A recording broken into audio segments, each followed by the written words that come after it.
विधानसभा चुनाव को लेकर के उसके बारे में इसको मैं अपनी ब्रीफिंग को दो हिस्सों में तोड़ूंगा। पहला हम बात करेंगे कि अभी तक चूँकि आज कैंपेनिंग ख़त्म हो गई है, अब तक हमारा क्या स्ट्रैटेजी रही है और उसकी हमारी क्या अचीवमेंट्स रही हैं उसके बारे में बताना चाहूँगा।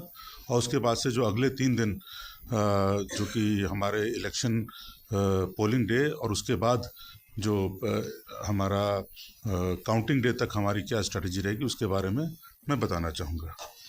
सबसे पहले अपने जोन के बारे में बता दूं कि हमारे जोन में जो है करीब 1284 जो है वो पोलिंग प्रमाइसेस हैं, जिसमें 6667 पोलिंग बूथ्स हैं। इनमें से करीब 238 हमारे क्रिटिकल पोलिंग प्रमाइसेस हैं और इसमें जो बूथ्स की संख्या है वो करीब 1700 के आसपास की है। इसके अलावा हमारे 10 ईवीएम गार्डिंग स्टोरेज और सेंटर्स हैं जहाँ पर कि हमको अलग से डिप्लॉयमेंट करना पड़ता है। और हमारे जोन में करीब 21 मेजर बॉर्डर्स हैं यूपी और हरियाणा से लगते हुए, और इसके अलावा करीब 47 माइनर छोटे बॉर्डर्स हैं जिसको भी हमको गार्ड करना पड़ता है। तो 10 तारीख को जब इलेक्शन अनाउंस हुए थे, जब model code of conduct force में आया था, तब से जो है हमारी इलेक्शन रिलेटेड जो डिप्लॉयमेंट है और जो हमारा एक्टिविटीज़ है वो चालू हो गई थी। और ख़ास करके 20 तारीख के बाद जबकि नॉमिनेशन विड्रॉ करने का लास्ट डे था, उसके बाद से फिर जो है वो हमारा टोटल जो कैंपेनिंग पार्टीज़ ने चालू कर दी थी, तो हमारा एक अलग लेवल का डिप्लॉयमेंट हुआ, क्योंकि उसके पहले जो कैंपेनिंग था उसकी भी रफ्तार थोड़ी सी कम थी। इसमें हमने सबसे पहले तो मैक्सिमम जो ज़िलों से फोर्स को मोबिलाइज़ किया, ताकि जो हमारे इंटरस्टेट जो बॉर्डर्स हैं उनको हम मैन कर सकें। वहाँ पे सब पे CCTVs हमने ऑलरेडी इंस्टॉल कर रखे हैं, उसको इंश्योर किया गया कि वो काम करते रहें। जो अक्रॉस द बोर्ड बॉर्डर हमारे जो हरियाणा पुलिस और यूपी पुलिस हैं उनके साथ बॉर्डर मीटिंग्स की गई, उनके साथ मिरर नाके लगवाए गए, वहाँ पे चेकिंग चालू की गई। जो FSTs और SSTs बनाई गई हैं उनके साथ हमको अपने जो एग्जीक्यूटिव मजिस्ट्रेट्स हैं उनके साथ हमको अपना डिप्लॉयमेंट करना पड़ता है।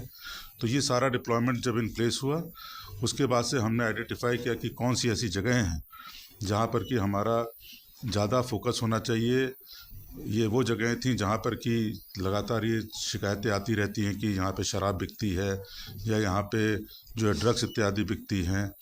और इसके अलावा हमने जो है लोकल इंटेलिजेंस वगैरह भी गैदर करना चालू किया कि कौन से ऐसे लोग हैं जो कि इसमें जो इलेक्टोरल मैल प्रैक्टिसेस में शामिल हो सकते हैं, और उसके बाद से उनके ऊपर हमने वो भी किया, प्रिवेंटिव एक्शन भी लिया। तो उसमें मैं बताना चाहूँगा कि जो हमारा सीज़र है इस बार का, चाहे वो लिकर का है, चाहे ड्रग्स का है, चाहे कैश का है, चाहे जो इलिसिट आर्म्स भी हमने जो है इस बार वो किए हैं, जब्त किए हैं इस दौरान जिसका सीज़र हुआ है, वो काफ़ी हाई है। जैसे यदि हम लिकर की बात करें तो इस बार जो अब तक हमने 51,000 लीटर करीब से भी ऊपर शराब पकड़ी है, जो कि अगर हम 2020 का चुनाव देखें तो उसमें करीब 32,000 लीटर थी। तो आप सोच सकते हैं कि ये 32,000 से बढ़ा करके 40,000 के आसपास हो गई है। सिमिलरली जो ड्रग्स का सीज़र है, अगर हम केजीज़ में देखें तो करीब 114 किलो ड्रग्स पकड़ी गई है, जबकि 2020 में ये करीब 50 किलो के आसपास की थी। 217 जो है हमने इलीगल आर्म्स पकड़े हैं इस दौरान, जो कि 2020 में 197 के आसपास के थे।